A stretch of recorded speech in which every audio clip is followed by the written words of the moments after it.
Lira and her sadness. Lira sighs, sounding sad. Every day I am just a tiny drop of water among millions of others. I have no bright colors like the pebbles, no ability to swim like the fish, and I can't reach high like the trees by the riverbank. What is my purpose? Lira drifts along, gazing at the other creatures with envy. Lira wistfully.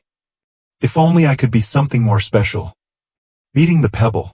A large pebble sits in the middle of the river, glistening under the sunlight. Lira floats closer, admiring it.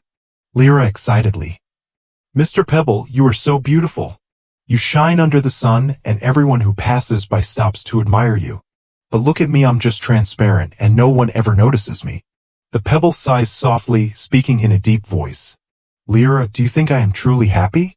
Every day, the flowing water wears me down. I was once a mighty rock, strong and powerful.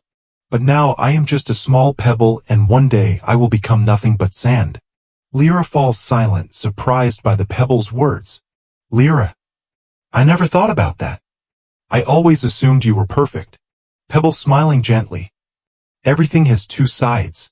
I may look beautiful, but I can't move like you. While I stay here forever, you can travel to new places. Lira ponders this but still doesn't fully understand. Conversation with the carp. Lira floats to a deeper part of the river where a large carp is swimming gracefully. Lira admiringly. Sister Carp, you are so lucky. You can swim freely and leap above the water. I wish I could move like you. The carp chuckles, but there's a hint of sadness in her eyes. But do you know, every time I swim near the surface, I risk being caught by humans or hunted by birds.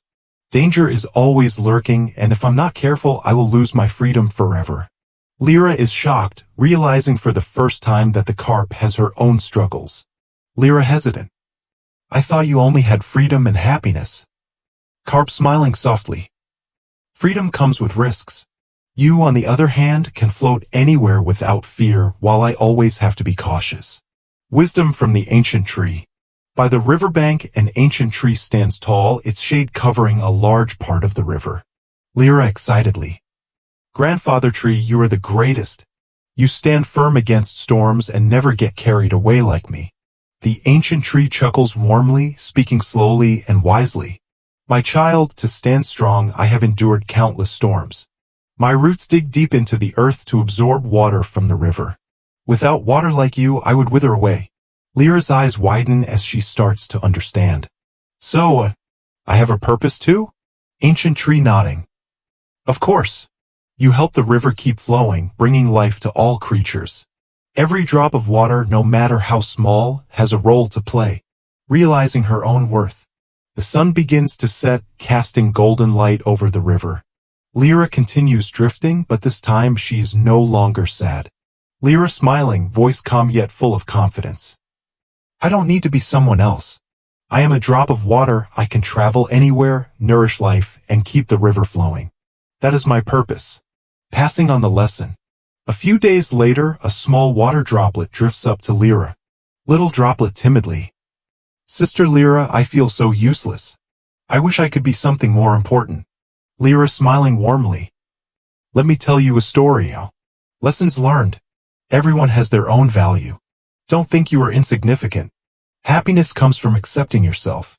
Stop comparing yourself to others because everyone has their own struggles. Be grateful for what you have. Instead of wishing to be someone else, discover the value of who you are. Did you find this lesson valuable? Like and subscribe to our channel for more meaningful stories. Thank you for listening. See you in the next story.